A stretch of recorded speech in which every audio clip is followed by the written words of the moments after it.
There is a kind of silence in a royal kitchen at 4 in the morning that you have probably never heard. It is not peaceful. It is the silence of a building that knows it must produce, by sunrise, bread for 200 mouths, broth for a queen who cannot keep food down, and pastry shaped like swans for a prince who will not eat them. It is the silence right before the first bellows is pumped, right before the first knife hits the cutting board, right before 19 years of a woman's life begin again, at the same hour, on the same flagstones, in the same kingdom that has decided her son does not exist. My name is RiseArc, and I am going to tell you a story that the court of Caerthane spent 200 years pretending it had already finished telling. In that silence, on that morning, in the lowest scullery of the palace, a woman named Roderic Hollowmere was holding a newborn baby against her chest, and she was whispering. She was 19 herself. She had been a chambermaid until 8 months ago, and now she was something the palace did not have a polite word for. The polite word would come later.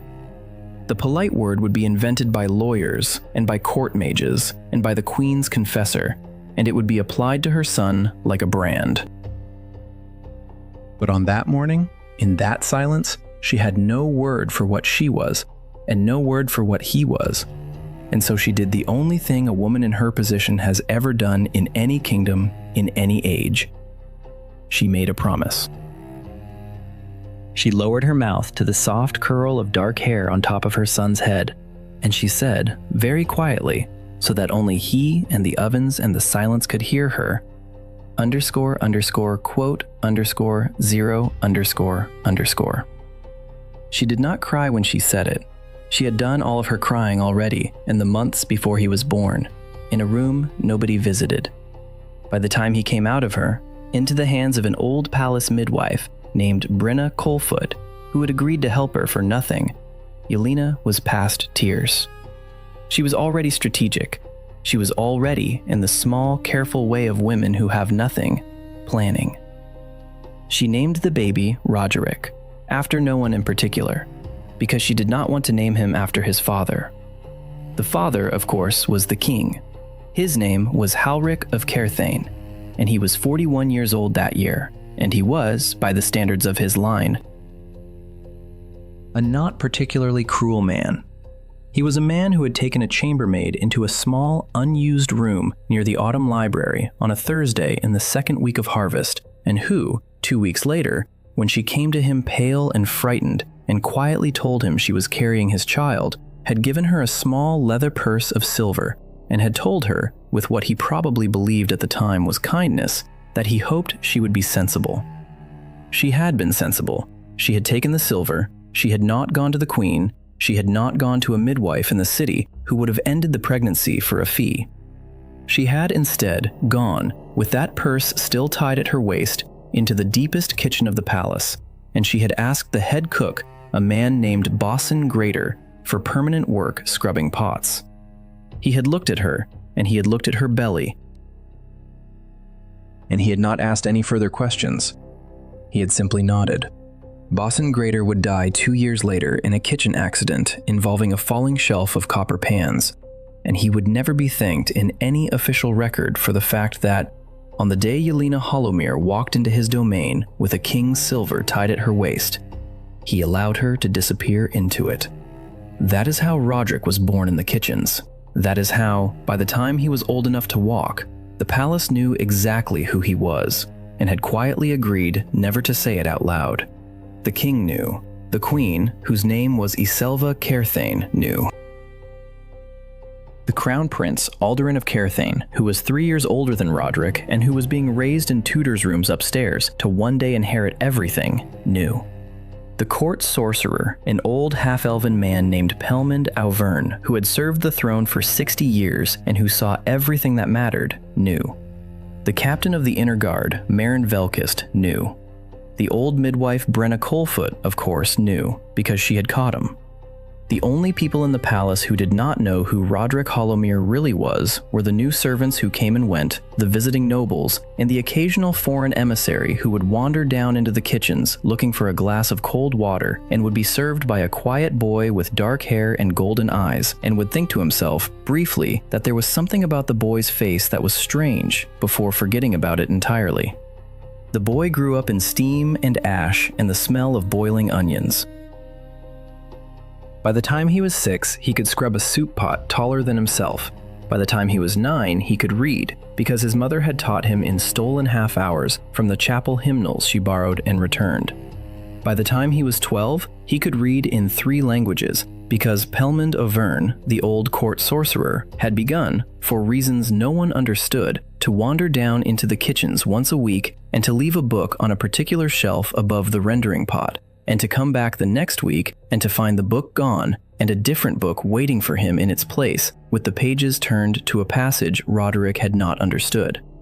By the time Roderic was 15, he could speak Old Caerthanian, which had not been a living court language in 4 generations, and he could draw, from memory, the entire family tree of the royal line back to the founding king Aelric the Fair, 11 generations earlier.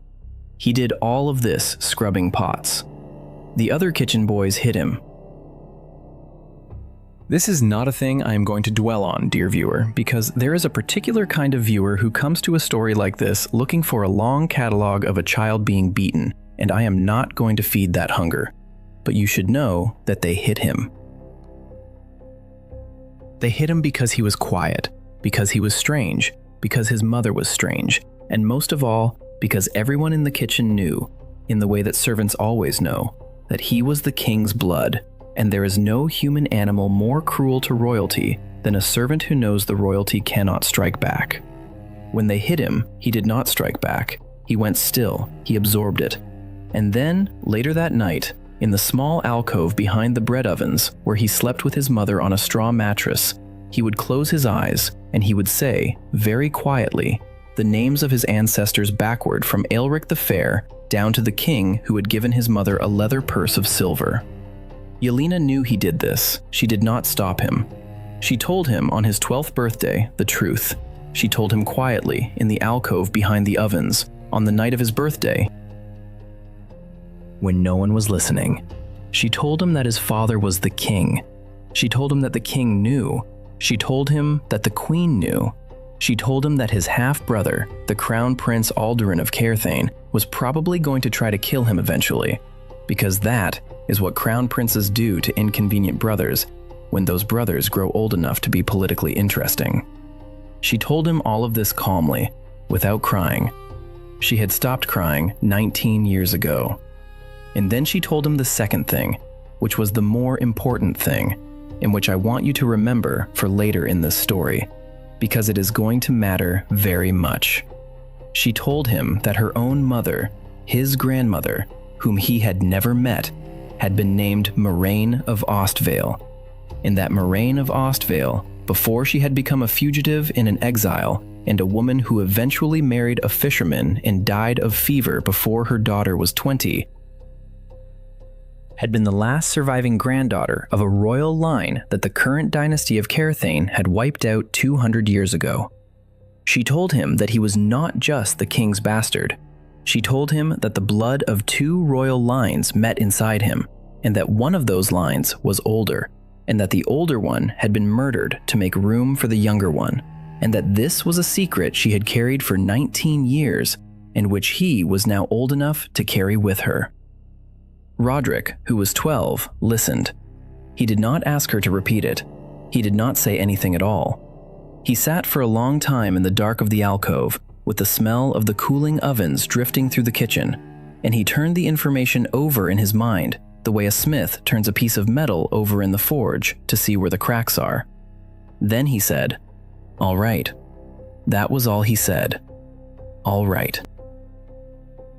Yelena, who had been carrying the weight of that secret since before he was born, allowed herself, for the first time in 12 years, to lay her head against her son's shoulder.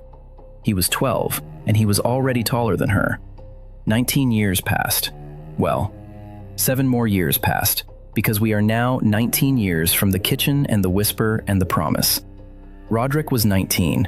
He was thin, the way kitchen boys are thin, not from starvation but from constant work, the lean, ropey thinness of a body that has been lifting copper pots and hauling sacks of flour and standing for 14 hours a day since before it finished growing. He had his mother's dark hair, but his eyes were not hers.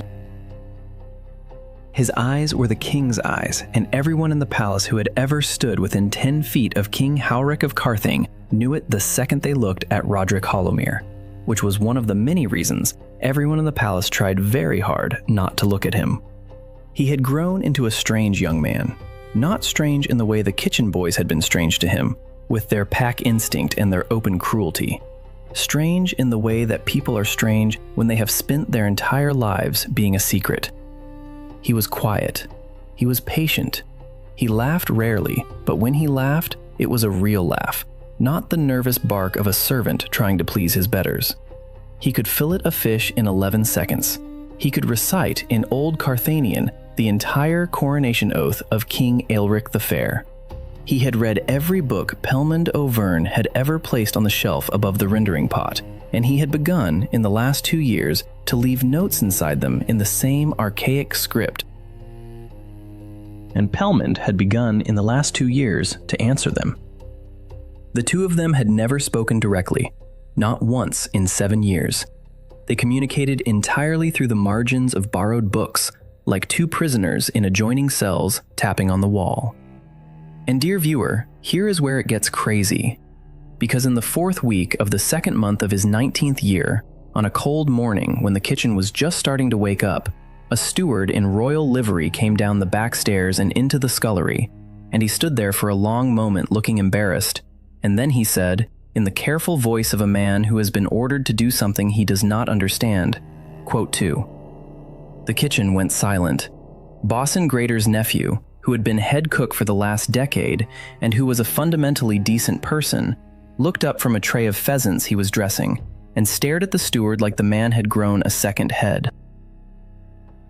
Roderic, who was scrubbing a soup pot, did not move for a long moment. Then he set the brush down, very carefully, on the edge of the pot. He wiped his hands on his apron. He untied the apron. He folded it. He set it on the bench beside him. His mother, Yelena, was standing across the kitchen with a basket of root vegetables in her arms. She had gone, in the space of 3 seconds, the color of old paper. Roderic walked over to her. He took the basket from her. He set it on the table. He kissed her once, on the top of her head, the way she had kissed him on the morning he was born, in the same room, on the same flagstones, exactly 19 years and 4 months earlier. He said, "I love you." She said nothing. He turned and he followed the steward up the back stairs. If you are still with me, dear viewer, and your nerves are intact, hit subscribe right now and stay close, because what happens in the next 10 minutes of Palace Time is going to change everything you think you know about the Kingdom of Caerthane. Stay tuned, because this is the part nobody expected. The throne hall of Caerthane was 400 years old. It had been built by Aelric the Fair, the founding king, who had wanted a room large enough to remind any visiting noble of his own irrelevance. The ceiling was 40 feet high. The walls were faced in pale green marble veined with gold. The floor was a checkerboard of black and white stone, polished so smoothly that footsteps echoed for 6 full seconds before fading. At the far end of the hall, raised on 7 steps of red porphyry, stood the throne. The throne itself was carved from a single block of dark stone that had been mined, according to legend, from the mountain where Aelric had killed the last of the old dragons. Whether that legend was true was a matter for scholars. What was not a matter for scholars, what was a matter of plain, documented fact, was that the throne had been inlaid, on the day of its carving, with a series of fine gold lines running along every edge and surface of the stone, and that those gold lines had been laid into the throne by the founding court mage, a man named Velinor the Long-Eyed, who had bound into the gold the blood of every member of the founding royal family. The throne, in other words, knew who the royal blood was. The throne had been designed 400 years ago to recognize the kin of Aelric the Fair and to defend them and, if necessary, to expose imposters. This is documented. This is in the founding charter of the kingdom, which is kept in the South Library and which any noble son can read if he speaks Old Caerthanian, which most of them do not. Roderic Hollowmere had read it when he was 14. He walked into the throne hall behind the steward. The doors closed behind him with a sound like a coffin lid. The hall was not empty. The hall was, in fact, very deliberately staffed.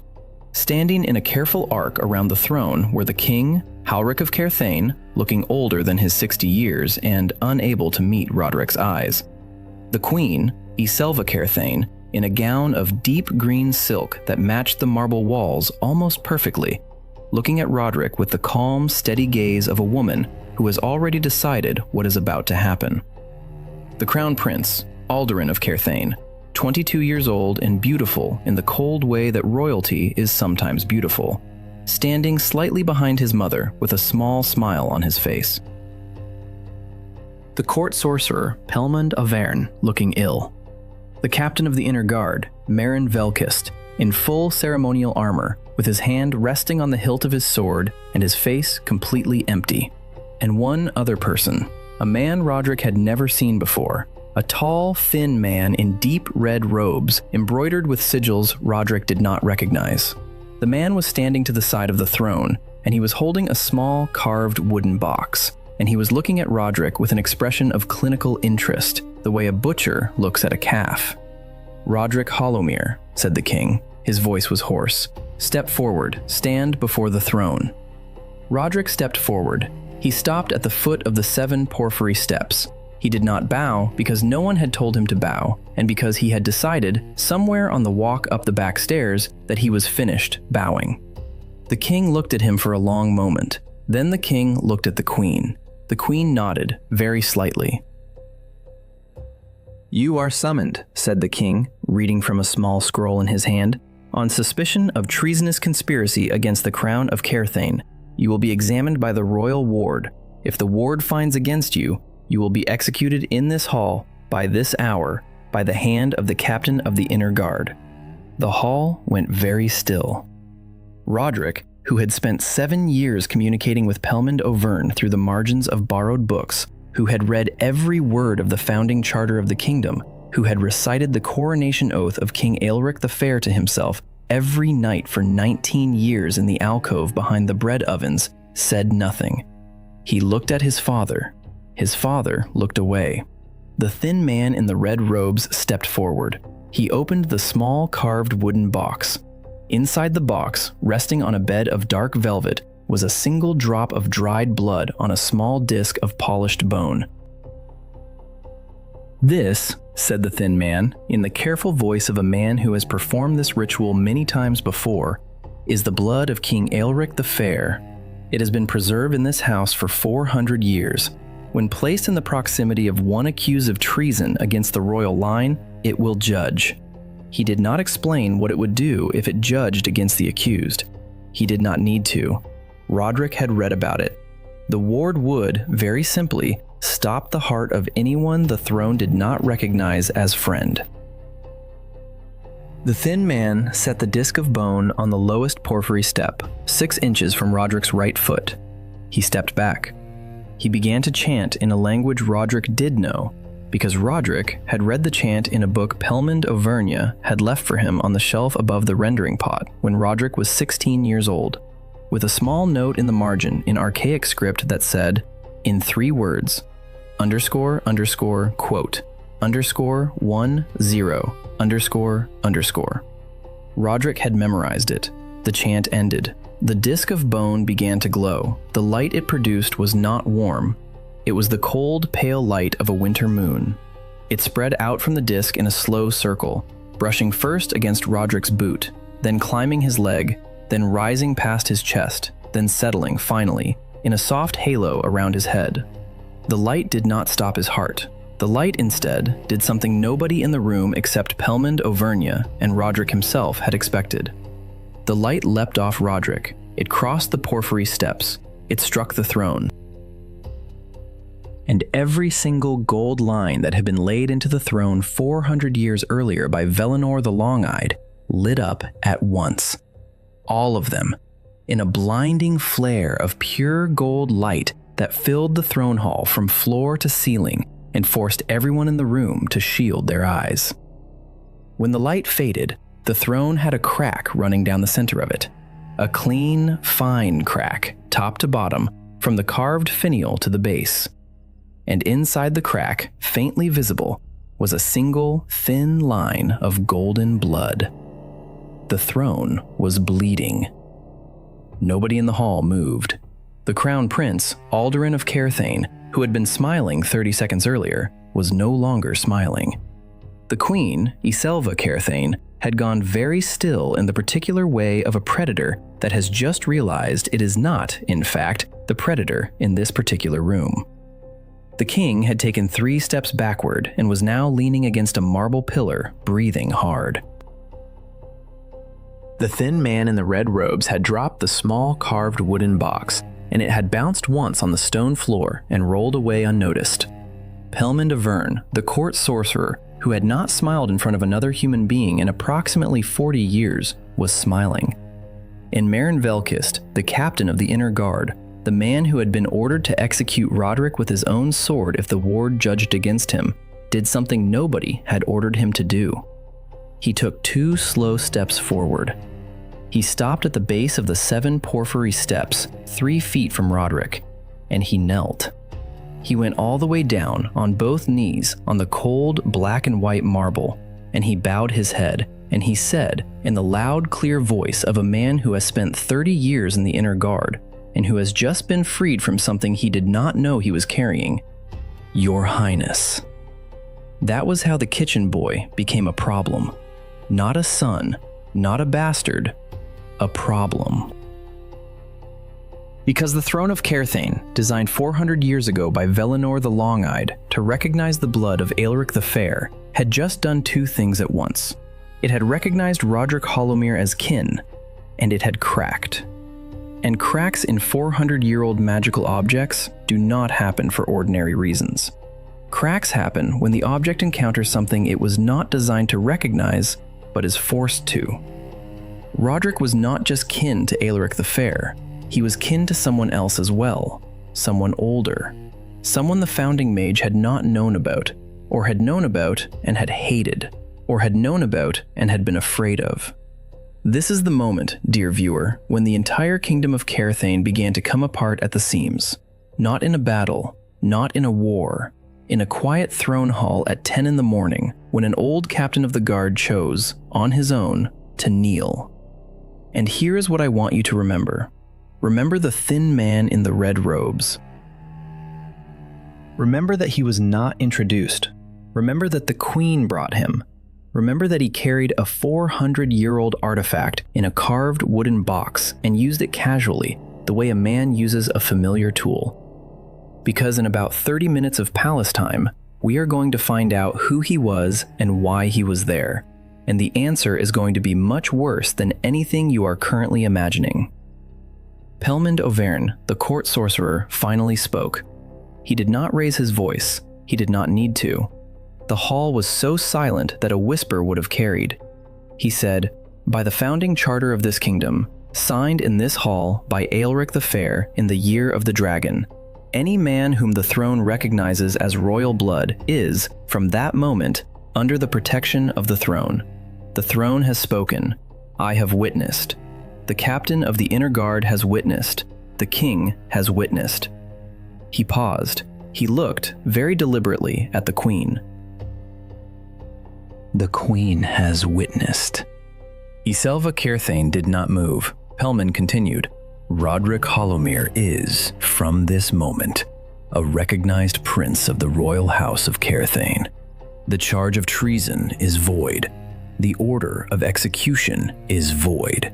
Any hand raised against him from this moment is raised against the throne itself." The thin man in the red robes turned, very slowly, and walked out of the hall. Nobody stopped him. Nobody even seemed to notice. He would not appear in the kingdom of Caerthane again for 9 months, and when he reappeared, he would be carrying something much worse than a small carved wooden box. But that is a story for later in this saga. Aldurin of Caerthane, the crown prince, finally spoke. His voice was tight. "Mother." The queen did not look at him. She was looking at Roderic. She said, very quietly, only to him, "What do you want?" Roderic Hollowmere, who had scrubbed pots in this palace for 19 years, who had read the founding charter when he was 14, who had memorized the ward chant when he was 16, who had kissed his mother on the top of her head an hour earlier and told her he loved her because he had not been sure he was coming back, looked at the Queen of Caerthane for a long moment, and he said, "I want to see my mother." The queen blinked. Whatever she had expected him to say, that was not it. "Your mother," she said. "My mother," said Roderic, "Yelena Hollowmere. She has worked in the kitchens of this palace for 19 years and 4 months. I would like her brought here. I would like her brought here now. I would like her brought here under the personal guard of Captain Velkist. And I would like her brought here unharmed. And I would like her brought here before anything else in this hall is discussed." Marin Velkist, still on one knee, said, "Your Highness." He rose, he turned. He walked the length of the throne hall, 400 feet of polished marble, and he opened the great doors, and he gave an order in a voice that nobody in the corridor outside argued with. While he was gone, nobody in the throne hall spoke. The king was still leaning against the marble pillar. The queen was still standing in front of the cracked throne. The crown prince was still standing slightly behind his mother. Pelmond of Verne was still standing where he had stood for the entire ritual, except that now there was, very faintly, the suggestion of a smile in the corner of his mouth. Roderic was standing at the foot of the porphyry steps. He had not moved. He was looking at the throne. He was looking at the crack. He was looking at the thin line of golden blood that was very slowly running down the inside of the crack and pooling on the topmost step. He did not look triumphant. He did not look afraid. He looked, dear viewer, the way a man looks when he has just understood, completely, exactly how much trouble he is in. Because he had read the founding charter, and he knew what the throne's recognition meant in legal terms, and he knew that the law would protect him from execution. But he had also read, in another book Pelmond of Verne had left for him 3 years earlier, a small treatise on the political history of the kingdom, and he knew what happened to recognized royal bastards in practice. He knew that the Beaufort precedent applied. He knew that the throne could be made to recognize him today, and could be made by a different king elf of copper pans was him. So he stood at the foot of the steps, he looked at the throne, and he waited. He waited for 9 minutes. At the end of the 9 minutes, the great doors of the throne hall opened, and Marin Velkist walked in, and behind him, in her kitchen apron, with flour still on her hands, walked Yelena Hollowmere. She had not been told what was happening. She had been pulled out of the scullery by 4 armed guards under the captain's personal command, and marched up 4 flights of stairs, and through 3 corridors, and into the throne hall of Caerthane, the hall she had never been allowed to enter in 19 years and 4 months of service to the crown. And she was now standing on its polished black and white marble in her kitchen apron with flour on her hands, and she was looking at her son. Her son turned to her. He held out his hand. He said, "Mother, come here, please." She walked across the throne hall. The sound of her cheap kitchen boots on the polished marble was the loudest sound in the world.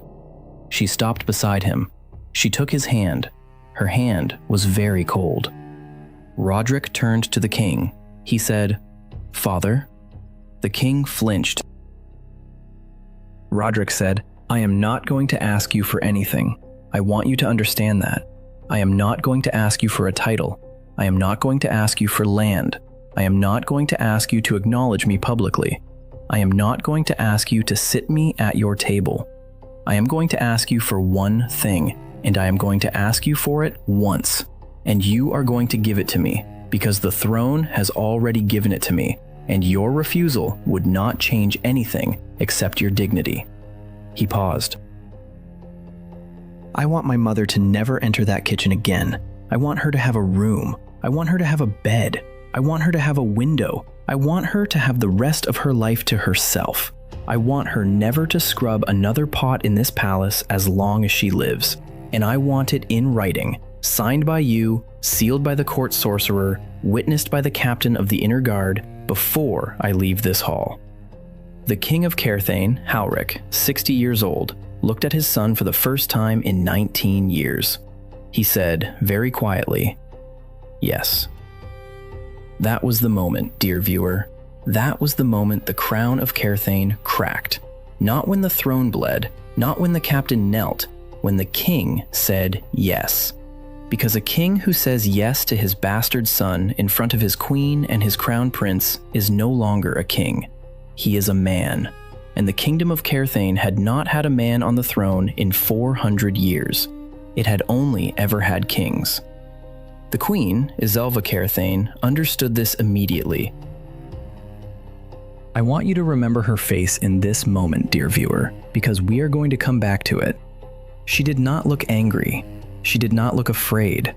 She looked, for one single half-second, like a woman who had been doing complicated arithmetic in her head for 200 years and who had just realized that one of the variables in her equation had a different value than she had assumed. And then her face went smooth again, the way the surface of a deep, cold pond goes smooth after a stone is dropped into it. And she smiled very politely at Roderic, and she said, "Welcome to the family, Your Highness."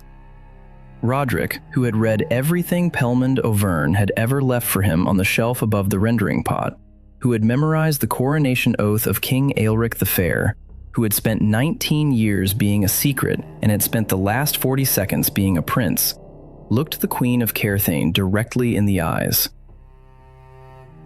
He said, "Thank you, Your Majesty," and he understood in that exact moment that she had just promised, in the politest possible language, to kill him. The first 30 days were quiet. This is how you know you are in real trouble, dear viewer, when the throne recognizes you as royal blood and your enemies do not strike at you immediately. Open hostility is amateur. Patience is professional. And Iselva Caerthane was not an amateur. Roderic was given a wing of the palace, a small wing in the older eastern section, with stone walls and narrow windows and a fireplace that did not draw properly. It was, by the standards of the royal family, a near insult. By the standards of a kitchen boy who had spent 19 years sleeping on a straw mattress behind the bread ovens, it was a palace inside a palace. He moved his mother into the largest room. He took the smallest for himself.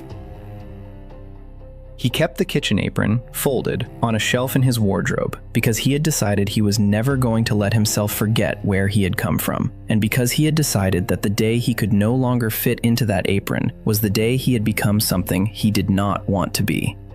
Pelmond Auvergne came to see him on the third day. They spoke, for the first time in 7 years, in actual spoken words. They spoke for 6 hours. At the end of 6 hours, Pelmond said, "There is a great deal you still do not know." Roderic said, "I assumed." Pelmond said, "I am going to teach you, quietly, in this room, 3 evenings a week, beginning tomorrow." Roderic said, "Yes," and so the second act of his life began. Captain Marin Velkist came to see him on the 5th day. He brought, without ceremony, a sword. It was not a fancy sword. It was a working sword, the sword of an officer of the inner guard, the kind of sword that has killed at least 12 men in its working life, and that knows what it is for. Marin set it on the table. He said, "I am going to teach you how to use this, not because you will need to fight anyone yourself, princes do not fight, but because the day will come, and it will come within the year, when someone in this palace is going to try to put a knife in you, and on that day, you will have 10 seconds to know what to do with this sword, and I would prefer that you know what to do with it." Roderic said, "Yes." Brenna Colfoot, the old midwife who had caught him on the morning he was born, came to see his mother on the 7th day. She did not ask permission. She walked through the front gate of the palace in her travel cloak and demanded to see Yelena Hollowmere, and the guards, on Captain Velkist's standing orders, let her through. The 2 old women sat in Yelena's new room for 4 hours. They did not talk about Roderic. They talked the whole time about Brenna's herb garden and about a recipe for elderberry cordial that Yelena had not tasted in 20 years, and about the weather. When Brenna left, she stopped Roderic in the corridor and looked him in the face for a long moment and said, quote, 35. That was the structure of the first 30 days. Quiet, lessons, visits. The slow assembly around Roderic Hollowmere of the only 3 people in the world who had ever known who he was and who had never once asked anything of him. The court sorcerer, the captain of the inner guard, the old midwife. 3 people, dear viewer, 3. That was the entire faction. That was the entire army. That was every single ally Roderic Hollowmere had in the world on the 30th day after the throne cracked. And on the 31st day, the queen tried to poison his mother. It was a Tuesday. It was the 31st day. It was an ordinary morning in the small eastern wing of the palace, and Yelena Hollowmere, who had spent 19 years drinking the same weak kitchen tea out of the same cracked clay cup, was sitting at the small table in her new room and was about to drink, for the first time in her life, a cup of imported Velanese black tea, served on a silver tray by a young palace maid in a clean uniform. The maid set the tray down. She poured the tea. She curtsied. She left. Yelena lifted the cup. She brought it to her lips. She did not drink yet. She paused, the way she had always paused before drinking anything, in the cautious habit of a woman who had spent 2 decades in a kitchen and who had seen, over those 2 decades, 4 separate cases of food poisoning sweep through the lower staff. She lowered her nose to the rim of the cup. She inhaled. She smelled almonds. She set the cup down, very slowly, and she sat for a moment looking at it. And she said, out loud, in the empty room, in a voice that was completely calm, quote, 36, __. Then she got up. And she walked out of her room. And she walked down the corridor to her son's room.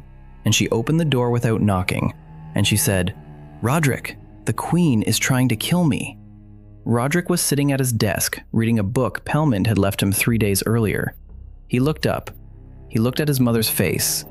He looked at her hands, which were not shaking because Yelena Hollowmere had stopped allowing her hands to shake 19 years and 4 months ago. He said, quote, 38, quote. She said, quote, 39, quote. He closed the book. He stood up. He walked past her into the corridor. He did not run. He walked, dear viewer, at the exact measured pace of a man who has been preparing for this morning for 31 days. In Yelena's room, the silver tray was still on the table. The cup of tea was still steaming. Roderic stood over it for a long moment. He did not touch it. He turned to his mother, who had followed him. He said, pack your things, everything you care about. You have 20 minutes. She said, where are we going? He said, Greyfen. She did not ask what Greyfen was. She had not heard the name before. But she nodded, and she turned, and she went to her room and began to pack, because her son had said a name with the certainty of a man who had a plan, and Yelena Hollowmere had decided, sometime in the last 31 days, that she was going to trust her son's plans. Roderic walked to the door of his wing, and he spoke, briefly, to the guard standing outside it. The guard was one of Captain Velkist's men. The guard left at a run. 8 minutes later, Captain Velkist himself was in Roderic's room, in full armor, with 3 of his most trusted officers, looking at the silver tray and the cup of tea and the almonds. Marin Velkist said. Roderic said. Marin said. Roderic said. There was a small silence. Marin said, quote, 47. Roderic said, quote, 48. Marin looked at him for a long moment. Then he said, very quietly, quote, 49. Roderic said, quote, 50. Marin said, quote, 51. Quote, Roderic said, quote, 52. Quote, Marin said, quote, 53. Quote, Roderic said, quote, 54. Quote, the carriage left the eastern gate of the Palace of Caerthane 41 minutes later. Inside it were Yelena Hollowmere in her cleanest dress, with a small wooden trunk containing every object she owned in the world that she actually cared about, which turned out to be 7 items, including a wooden hair comb her mother had given her when she was 11. Beside her sat Pelmond Auvergne, the court sorcerer, who had brought 1 leather satchel of books and 1 small iron box that he did not explain. Across from them sat Roderic Hollowmere, with the working sword Marin Velkist had given him laid across his knees, and with the folded kitchen apron in his lap, because he had decided he was not going to leave it behind in a palace where the queen could burn it. Around the carriage rode 6 men. They were not the 6 men Marin Velkist had originally chosen. They were the 6 best men Marin Velkist had in the inner guard, and Marin Velkist himself was riding at the front of them, because at some point between the silver tray and the eastern gate, he had decided, without being asked, that his career as captain of the inner guard of Caerthane was over, and his career as something else had just begun. The queen sent 12 men after the carriage. This is not going to be a long battle scene, dear viewer, because the truth is that it was not a long battle. Marin Velkist had trained every single one of the 12 men who came after the carriage. He had also chosen, for the carriage escort, the 6 men he had trained that he liked best. The math of that situation worked out approximately the way you would expect. The fight took place at a crossroads 12 miles north of the city, beside a small stone shrine to a forgotten goddess of travelers, in the cold gray light of a winter afternoon, and at the end of it, all 12 of the queen's men were dead, and one of Marin's 6 was wounded in the shoulder, and the carriage was on its way again before sundown. Inside the carriage, Yelena Hollowmere had not screamed, because she had spent 19 years not screaming, and Pelmond Auvergne had not spoken, because he was using the time to read, and Roderic Hollowmere had sat with his hand on the hilt of the sword, and had listened to the sounds outside the carriage, and had understood, completely, that this was now his life. This was the new shape of his days. People were going to come for him. He was going to have to outlast them, or outbuild them, or outthink them, forever. He looked across at his mother. She was looking out the small window at the gray winter fields. He said, she turned to him. He said, she said, he said. She looked at him for a long moment. Then she said, she paused. She said, and here, dear viewer, is where the saga of Roderic Hollowmere actually begins, because everything before this moment was prologue. Everything before this moment was a boy in a kitchen, and a throne that cracked, and a queen who served almonds in tea. Everything that comes after this moment is going to be the slow, careful, patient construction of something the kingdom of Caerthane has not seen in 200 years. A second power, a second house, a second name with royal blood in its veins. And if you want to see how that house gets built, and who comes to it, and which of them betrays it, and which of them dies for it, hit subscribe to RiseArc right now, because this is exactly the kind of story we tell, and we tell it better than anyone. Greyfen Hold sat in a shallow valley in the foothills of the Mavrin Range, 3 days' ride north of the capital. It had been built 600 years ago, before the kingdom of Caerthane existed at all, by a lord whose name nobody remembered. It had passed, over those 600 years, through 9 different families, the last of which had been a cadet branch of the line of Ostvale, which is to say, the older royal line, which is to say, Yelena's mother's people, which is to say, it had legally come down through Yelena to Roderic the moment the throne recognized him. The eastern tower was missing its roof. The western tower was intact. The great hall had a fireplace large enough to roast an entire ox in, and a crack in the north wall through which, in winter, the wind blew in such a way that anyone standing in the hall could hear it whistle in 3 different tones at once. The kitchens were collapsed. The stables had been used by goats for 40 years. The well was good. The walls were good. The gate was good. The hold could be defended with 30 men against 300.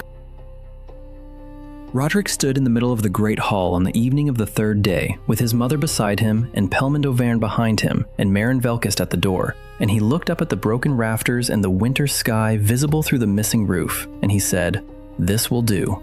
Pelmond Auvergne said, "Your Highness, with respect, this will not do." Roderic said, "It will when we are finished."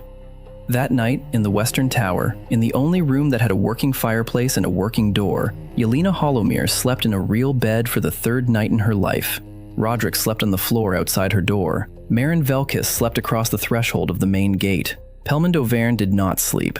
He sat in the great hall at a small folding table he had brought in the carriage, and he wrote, by candlelight, until dawn. What he wrote, dear viewer, was a list of names. It was not a long list. There were 23 names on it. 23 people scattered across the kingdom of Caerthane and the 3 kingdoms that bordered it, who Pelmond Auvergne believed would come to Greyfen Hold if Roderic Hollowmere sent them a letter. Some of them were nobles whom the queen had ruined. Some of them were soldiers whom the crown prince had insulted. Some of them were scholars whom the court had exiled. Some of them were merchants whose families had been bled dry by the royal tax collectors. One of them was a young woman named Lissa Meren, who was 21 years old and who was the only surviving daughter of the Duke of Meren, a man who had been executed 8 years earlier on a charge of treason that everyone in the kingdom except the queen knew had been fabricated. Lissa Meren lived now in a small house in a small town near the southern border, where she taught the children of the local lord to read, and where she waited with the cold patience of a woman who had been waiting for 8 years for any opportunity to put a knife into the Queen of Caerthane. One of them was a man named Captain Orthevin Druce, 52 years old, who had commanded the King's Southern Legion for 15 years, and who had been quietly retired 3 years earlier after refusing an order to burn a village. He lived now on a small farm in the southern hills with his wife and 3 dogs, and he had told his wife, on the morning he had been retired, that he was finished with kings and that he intended to die in his own bed. He had been bored, dear viewer, for 3 full years. He just did not know it yet. One of them was a young scholar named Iramel Voss, 26 years old, who had been the youngest fellow ever admitted to the Royal College of Historians, and who had been expelled at the age of 23 for publishing a small private pamphlet arguing that the kingdom of Caerthane had been founded on the murder of an older royal line. He had been right. He had been thrown out for it. He now lived in a single rented room in a port city and wrote anonymous political essays for a small dissident press, and he had not slept properly in 3 years.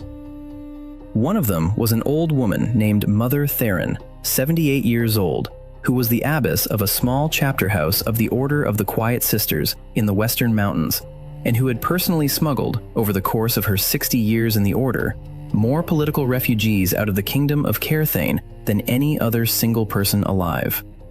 She had been waiting also for an opportunity. She knew Pelmond.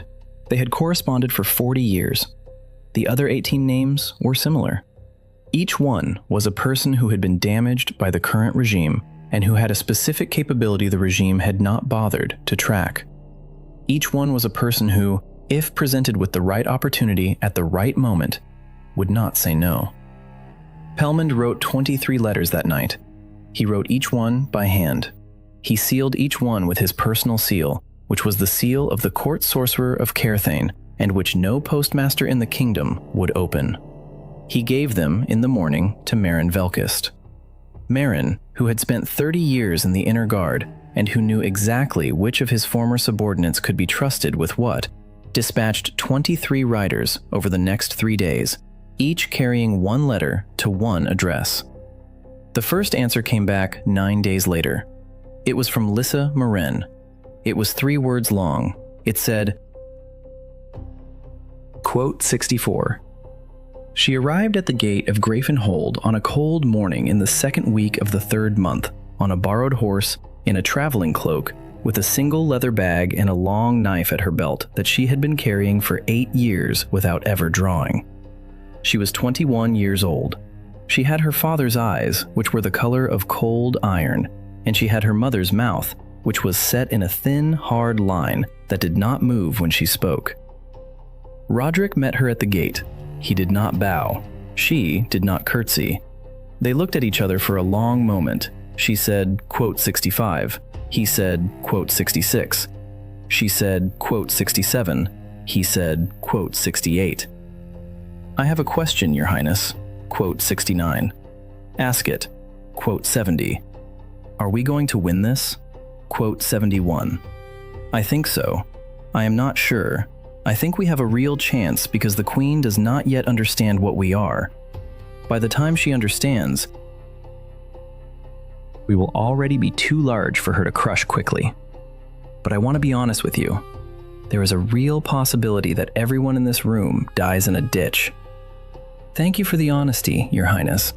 My wife will take the eastern apartments. I will take the gate. I am too old to ride. She is my best. Use her well. Are you with the house? The house does not allow that here. I used you. I want you to understand that. I made you on purpose, for a purpose, and I raised you for that purpose. And I did not tell you what the purpose was until you were old enough to handle it. That is the truth. I am sorry. I love you. Both of those things are also true, but I used you, and you should know it. Mama. Yes?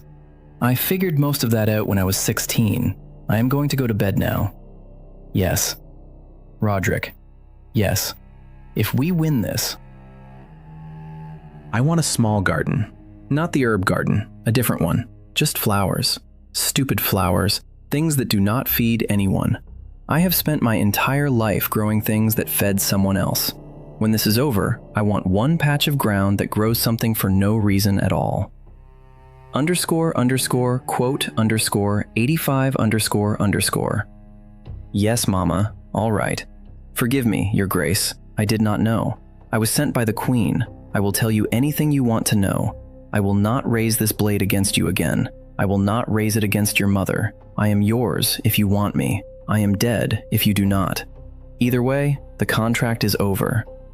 Oh, you said the word. I was about to die.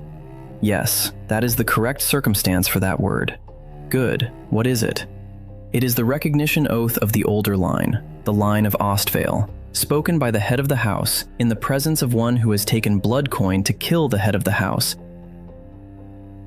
It triggers the binding that the founding mages of Ostvale laid into the bloodlines of every Assassin's Guild in the Eastern Kingdoms 800 years ago. Any trained killer who hears it spoken by a true heir of Ostvale either kneels or dies. There is no third option. That is how the line of Ostvale survived, in secret, for 200 years after the line of Caerthane tried to destroy it. The killers could not actually kill them. There was a small silence. Pelman said, I did not, until this moment, know for certain that you were a true heir of Ostvale. I suspected. The throne's reaction in the hall confirmed half of it. This confirms the other half. How many other words like that did my mother's line know? Pelman said, 7.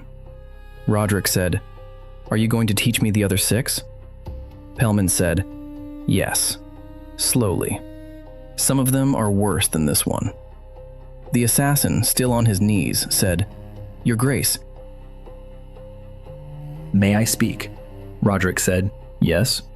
The assassin said, The Queen does not know what you are. She suspects. She does not know.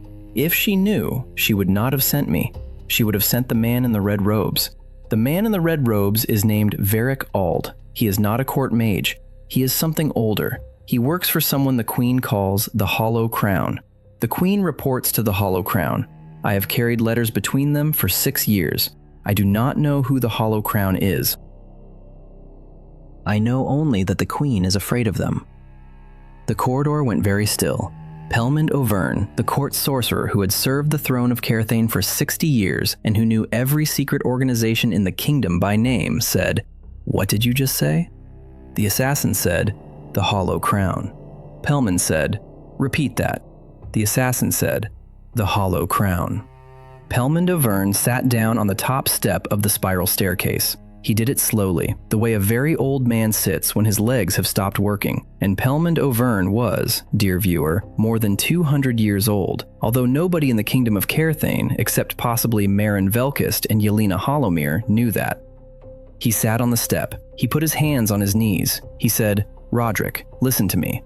Roderic said, "Yes?" Pelmond said, "The Hollow Crown is the name of the organization that murdered the line of Ostvale 200 years ago. They were not a Caerthanian institution. The Caerthanian crown was their instrument. They are older than this kingdom. They are older than this continent's current political order. I had been told, by reliable people, that they were destroyed in the 3rd century after Aelric.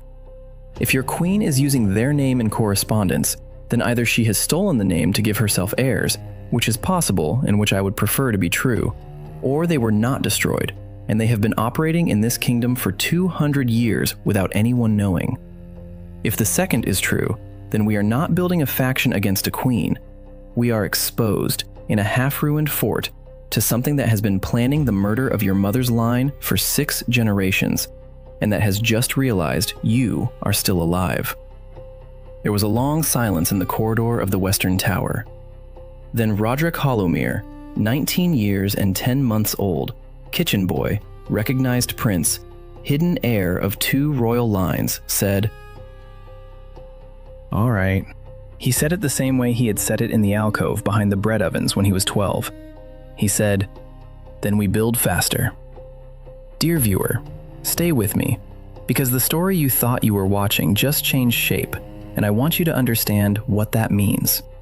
This was never going to be a story about a bastard prince taking a throne. It was never going to be a story about a kitchen boy who discovered his blood and got a kingdom. We are not going to end this video with Roderic Hollowmere sitting on a repaired throne in the Great Hall of Caerthane.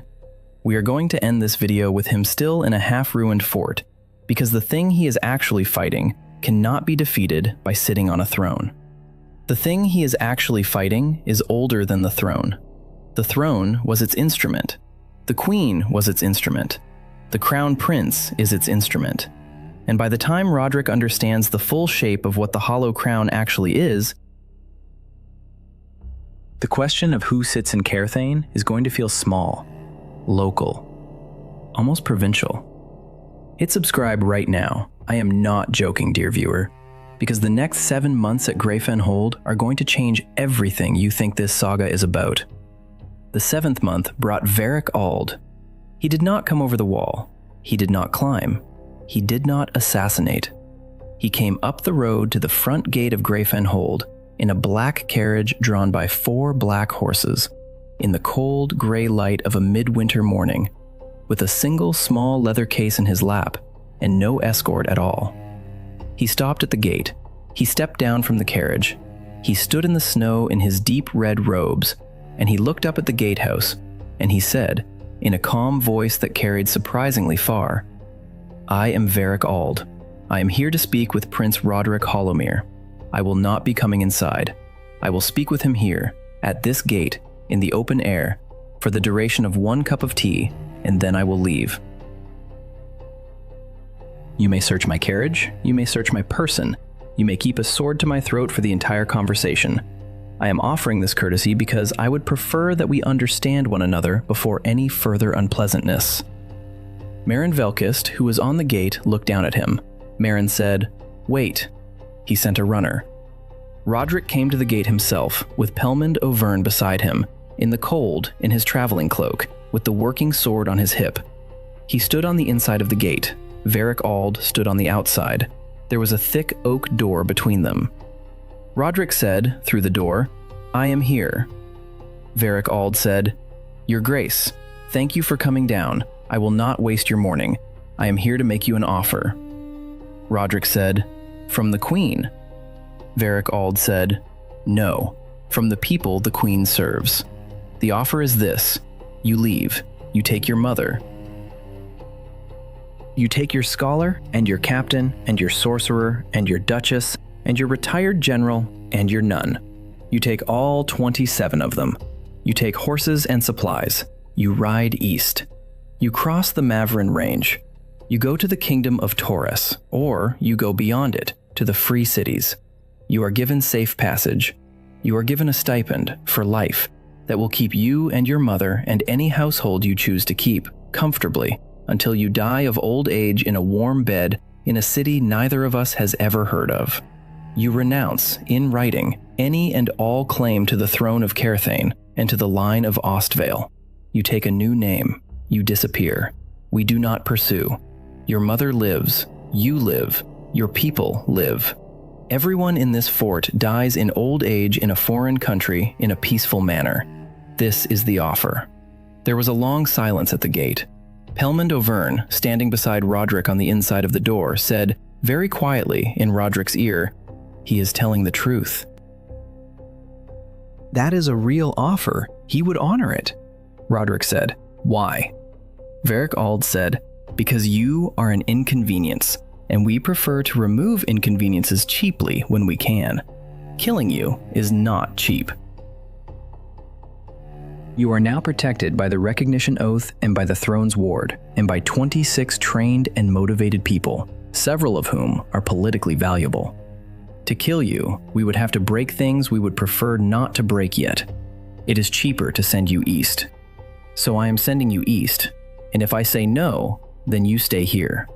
We do not attack the fort. We do not need to. We let the kingdom of Caerthane go through its scheduled crisis. The current queen will fall. The current king will die. The current crown prince will fall with his mother. A new king will be installed, who will be loyal to us, as the previous 5 kings of Caerthane have been loyal to us, although they did not know it. The kingdom will continue.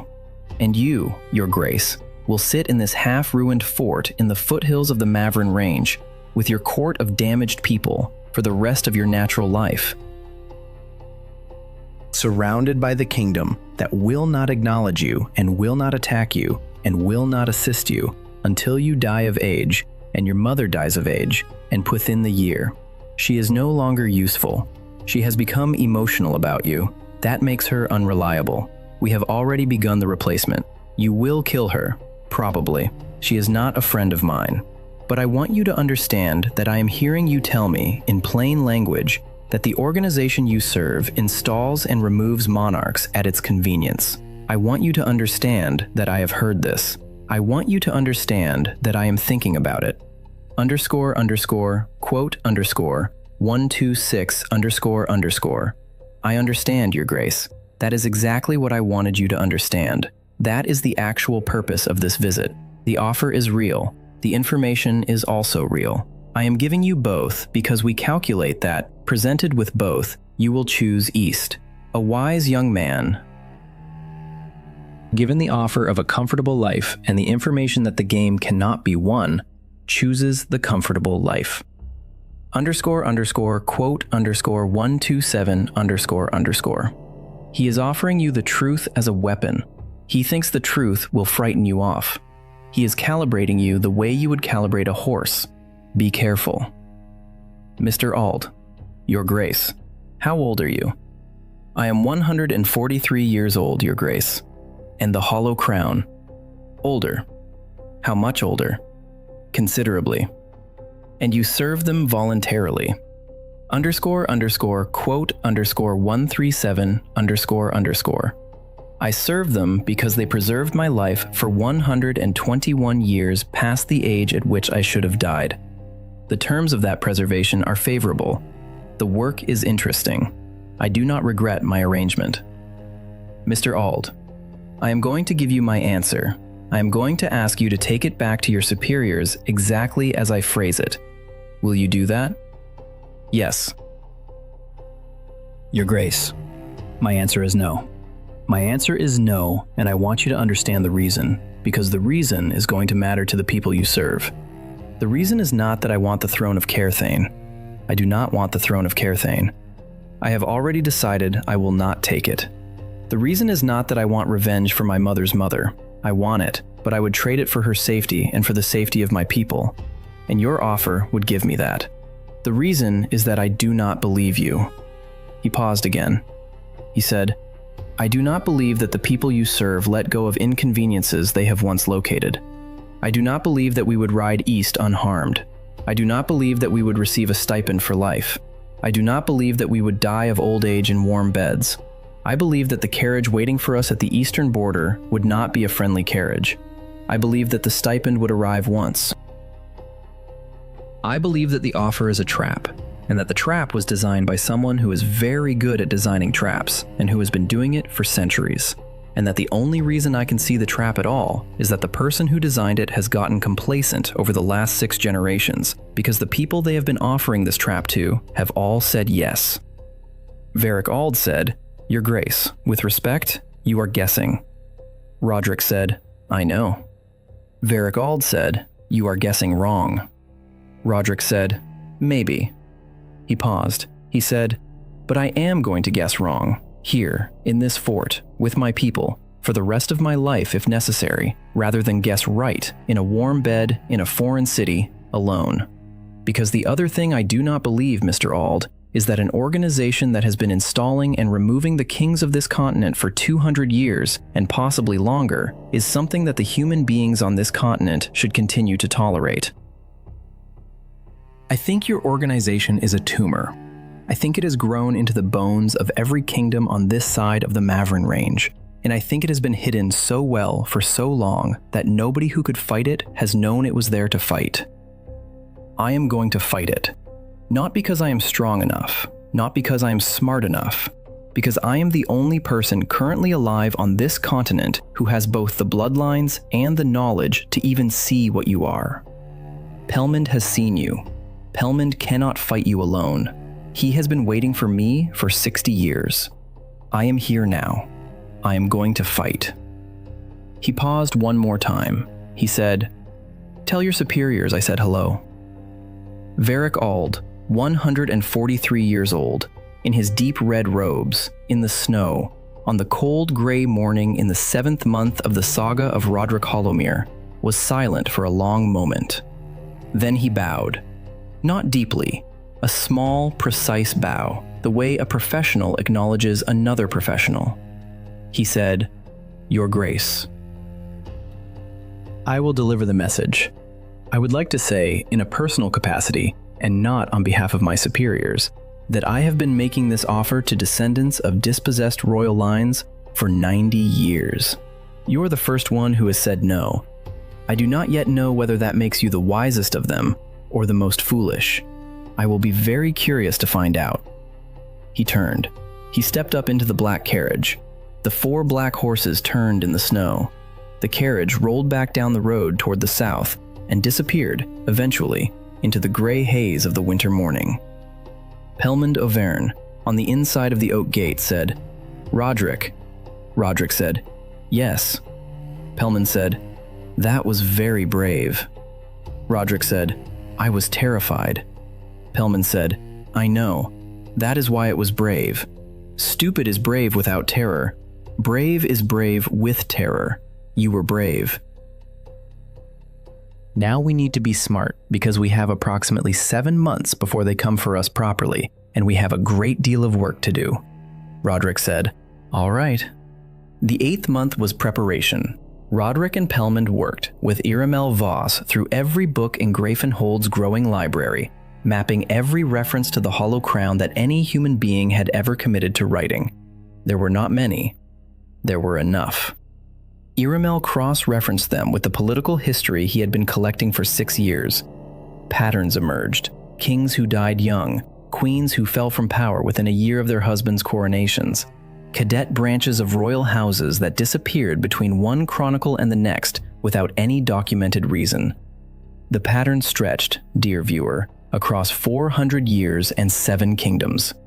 By the end of the 8th month, the 3 of them had assembled in a locked chest in the Western Tower the first complete dossier on the Hollow Crown that had ever existed. Captain Druce and Marin Velkist worked during the same month on the military side. They could not raise an army. An army at Greyfen Hold would have brought the kingdom of Caerthane down on them. They raised instead a network. They sent letters through Marin's old subordinates in the Inner Guard to officers in every regiment of the Caerthanian army. They did not ask anyone to defect. They asked officers to be ready on a future signal to do nothing, to not move troops, to not respond to certain orders, to delay. Inaction is, in a coup, more valuable than action.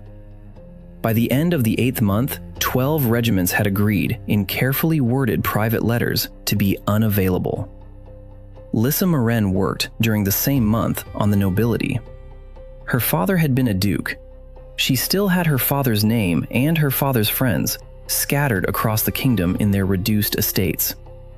She rode with 2 of Marin's men as escort to 23 houses.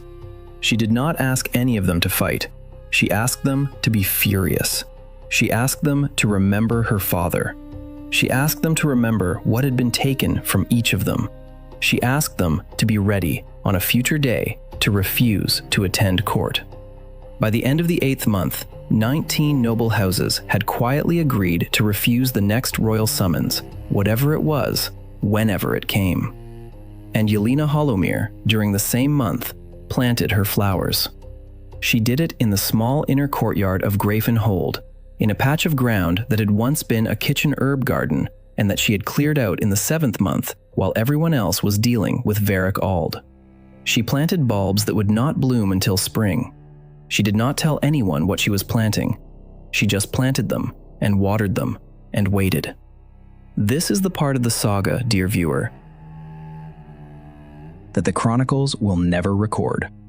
The captain writing letters, the duchess riding to ruined estates, the scholar cross-referencing 4 centuries of murder, the old sorcerer teaching forbidden words, and the mother of the heir on her knees in the cold inner courtyard, putting bulbs in the ground for a spring she had not yet decided she would live to see. The 9th month brought the queen's fall. Roderic Hollowmere had told the truth, dear viewer, about this, if about nothing else. Iselva Caerthane fell from power in the 3rd week of the 9th month, and she fell exactly the way Roderic had said she would fall.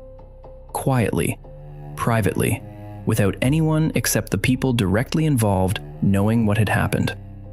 It happened on a Tuesday evening in the royal apartments of the Palace of Caerthane. The queen was at her private dinner table with the king. They were eating roast pheasant. The king ate the pheasant. The queen ate the pheasant. 2 hours later, the queen began to feel unwell. 3 hours later, she was dead. The court physician, an old man who had been in the queen's personal service for 30 years and who had taken Roderic Hollomere's silver 3 months earlier, certified the cause of death as a sudden weakness of the heart, which was a known condition in her family and which had killed her own mother at a similar age.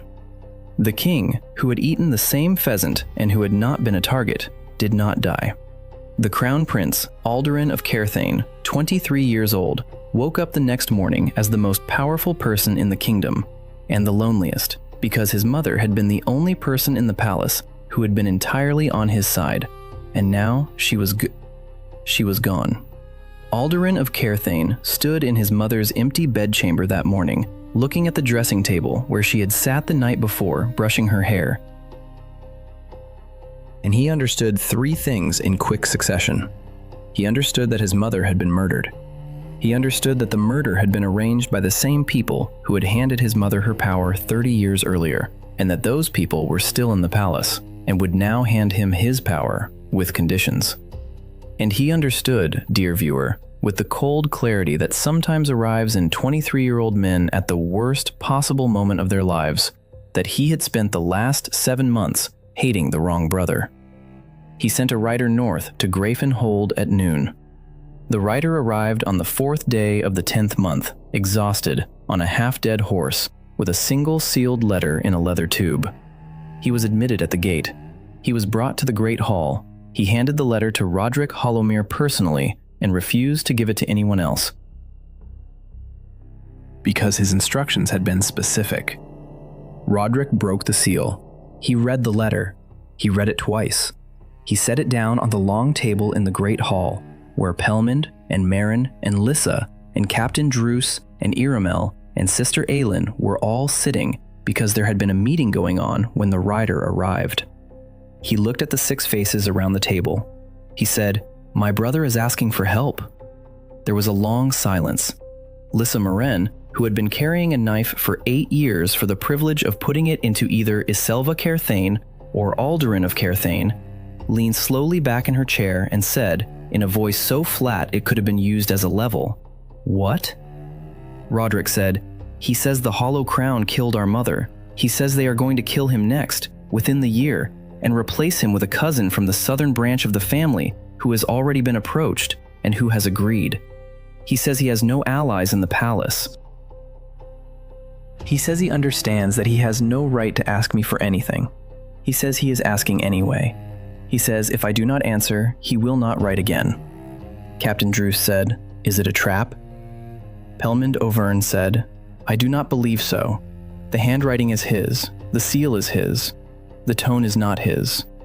The tone is of a man who has been broken into the correct shape by the events of 1 week, and the events described in this letter are events that would break a man of his age and his upbringing into approximately the correct shape.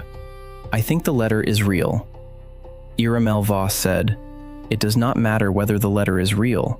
It matters whether the offer is useful." Sister Aelin, who had not spoken in the meeting until that moment, said, "He is your brother." Everyone at the table looked at her. She said, "I am sorry. I know that is not a strategic statement. I am the official keeper of correspondence, and I should be making strategic statements. But he is your brother, Your Grace. And he has just lost his mother, and he is asking you for help. And I think, before any of you decide what the strategic answer is, somebody at this table should say out loud that he is your brother, and that he has just lost his mother." There was another silence. Roderic Hollowmere, who had said goodbye to his own mother 8 months earlier on the morning the steward came down to the kitchens, and who had not been sure he was coming back, said, "Thank you, Sister Aelin." He looked at the letter on the table. He said, "I am going to answer him. I do not yet know what I am going to say, but I am going to answer him. And I want to be clear with everyone in this room. If at some point in the next year my brother and I are standing on opposite sides of a battlefield, I will fight him. If at some point in the next year my brother is in danger and I can save him, I will save him. Those two things are not contradictory. They are the conditions of having a brother whose mother killed your grandmother. I'm going to live with both of them. I expect everyone at this table to live with both of them as well, including you, Lissa." Lissa Meren, dear viewer, did not say anything for a long moment. She looked at Roderic across the table. Her face did not change. She had been carrying a knife for 8 years. Then she said, "If I have to choose between your brother and your project, I choose your project. I want you to know that in advance." Roderic said, "I know. Thank you for being honest." She said, "If you ever have to choose between your brother and your project, I want you to choose your project." Roderic said, "I will try." She said, "Try harder than that." He said, "All right." He wrote the answer that night. It was short. It said, "Brother, I am sorry about your mother. I am also sorry about mine, who you did not know, but who was murdered by the same people in a different way. Come north. Bring no one. Cross the eastern Mavern Pass alone. There will be a man waiting for you on the 3rd day of the 11th month at the small chapel at the top of the pass. He will bring you to me. We will talk. You will be safe with me until you leave, and you will be free to leave at any time. After that, I do not know." Roderic. He sent the answer south with the rider on a fresh horse. Aldurin of Caerthane arrived at the small chapel at the top of the eastern Mavern Pass on the 3rd day of the 11th month, alone, in the cold, on a tired horse, in clothes that he had clearly been wearing for a week. Marin Velkist was waiting for him. Marin did not bow. Aldurin did not expect him to. The two men, who had known each other for the entire 23 years of Aldurin's life, looked at each other for a long moment in the snow. Aldurin said, "Captain." Marin said, "Your Highness." Aldurin said, "I'm not your Highness anymore." Marin said, "You are someone's Highness, Your Highness. Get on the horse. I will be the king. I will sit on the cracked throne. I will marry whoever it is politically necessary to marry. I will produce an heir. I will let the kingdom of Caerthane keep its dignity. I will do this for you and for our father, who I think is dying. But I am asking you for one thing in return. Ask. Be the one who actually destroys them. I cannot do it from the throne. The throne is the thing they use. You have to do it from here, from outside, from the second house. You and Pelmond and your scholar and your duchess and your captain and your nun. I will pretend, for the rest of my life, to be the king they wanted, and you will spend the rest of your life secretly killing them. Will you do that? Yes. All right. Then we are done, I think. Your Grace, I am no longer in their service. I have come to defect. I am asking for sanctuary. I will not survive the night if you do not let me in. Why? Because the southern cousin was killed 2 nights ago. The Hollow Crown does not yet know who did it. I did it. I am going to tell you why I did it, and I am going to tell you everything else I know about them. In exchange for a roof and a bed, and the small mercy of dying in this fort rather than in their hands. I have been 143 years in their service. I have decided to stop. Your young man's speech in the snow 11 months ago is not the reason.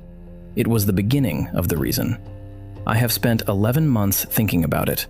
I have decided in those 11 months that I would prefer, for the brief remaining portion of my existence, to be the kind of man who chooses things instead of the kind of man who is preserved by them. That is all. Please open the gate. Pelmond Auvergne on the wall looked down at the man he had known about professionally for 60 years, the man who had stood at the foot of the porphyry steps in the throne hall of Caerthane and had set down a small carved wooden box and had nearly stopped Roderic's heart with a 400-year-old artifact. And Pelmond Auvergne very quietly said, "Open the gate." They opened the gate. Roderic Auld walked into Greyfen Hold. He walked across the inner courtyard, past Roderic Hollowmere's small flower beds, where the first green shoots of spring were just beginning to push up through the cold soil, past Boren the cook stacking firewood beside the kitchen door, past Sister Aylin carrying a basket of laundry across the cobblestones. He walked into the great hall. He stood in front of the long table where, 11 months earlier, 3 people had been planning a faction, and where, now, 28 people were planning the dismantling of an 800-year-old organization. He sat down. He folded his hands on the table. He said, "Where would you like me to start?" Dear viewer, this is the part of the story where I have to stop. Not because the story is over. The story is not over. The story is so far from over that the actual heart of it has not started yet. Roderic Auld is going to spend the next 4 months of his rapidly shortening life telling Pelmond Auvergne and Iramel Voss and Roderic Hollowmere everything he knows about the Hollow Crown, and what they learn from him is going to redraw the map of every kingdom on this continent. And what Roderic does with that map is going to be the entire second season of this saga. And what Roderic Hollowmere is going to do in her small flower garden in the spring of that second year is going to break some of you watching this video into pieces. And I am not going to spoil any of it for you tonight. I have to stop here because I want you to understand what just happened in this video. A boy was born in a kitchen. He spent 19 years scrubbing pots. He was summoned to a throne hall to be executed. The throne recognized him. He refused the crown. He took his mother and a sorcerer and a captain and rode north to a half-ruined fort. He built, in that fort, the only force on the continent capable of seeing the thing that had been hidden inside every kingdom for 800 years. He spoke a word in an old language, and an assassin knelt at his feet. He looked a 143-year-old man in the face through an oak gearly, stopped his heart with a 400-year-old artifact, because that man had finally chosen to be a man. That is the saga. That is what we just watched. That is RiseArc. Now I want to ask you something. I want to ask you, dear viewer, if you have ever in your life been the person in the kitchen, the one who was a secret, the one nobody acknowledged, the one whose existence was the inconvenient fact at the bottom of someone else's table arrangement. Because if you have ever been that person, even for a week, even for a month, even for one bad year of your life, I want you to know that this story was written for you. Roderic Hollowmere is not a special blood. Roderic Hollowmere is a kid who read every book somebody left on a shelf, who memorized one sentence in an old language because his teacher told him to, who said yes when his mother told him a hard truth, who said no when a powerful man offered him a comfortable lie, who held his mother while she cried, who answered his brother's letter, and who opened his gate to a defector. That is the entire skill set. That is the entire saga. That is the entire thing. Anyone can do that. Anyone in this video's audience can do that. Most of us do not. That is why we are telling this story. In the next episode of this saga, dear viewer, we are going to follow Roderic, Pelmond, Iramel, and Varric into the locked chest in the Western Tower, and we are going to open the dossier on the Hollow Crown, and we are going to find out what an 800-year-old organization actually does when it is finally located by people who know how to look. We are going to meet, for the first time, the 3 people who actually sit at the top of the Hollow Crown. And dear viewer, I promise you, none of them are who you think they are. One of them you have already met in this video. You did not notice. We are going to follow Lissa Moren south on a private mission that has nothing to do with the Hollow Crown, and everything to do with the 8 years she spent carrying a knife. We are going to meet a girl in a port city in the Southern Kingdoms who shares a name with one of Yelena Hollowmere's ancestors and who does not yet know why. And we are going to find out, in the final 20 minutes of the next episode, what Yelena actually planted in her flower beds. Hit subscribe to RiseArc right now. Hit the bell. Make sure you do not miss the next episode, because this saga is going somewhere most sagas in this genre do not go, and I want you with me when we get there. Drop a comment below. Tell me which of these characters you would die for. Tell me which one you do not trust. Tell me whether you think Aldurin is going to keep his promise, or whether you think the throne is going to break him. Tell me what you think Yelena planted in the flower beds. The best 3 guesses will get pinned in the next episode. Every legend starts at 0. Roderic Hollowmere started at 0. So did Yelena. So did Pelmond in his own way 200 years ago. So did Lissa 8 years ago on the day they killed her father. So did Varric Ald 11 months ago on a cold morning at an oak gate in the snow. So can you. I am RiseArc. Thank you for staying with me through this one. It was a long one, I know. I love you for staying. See you in the next legend, dear viewer.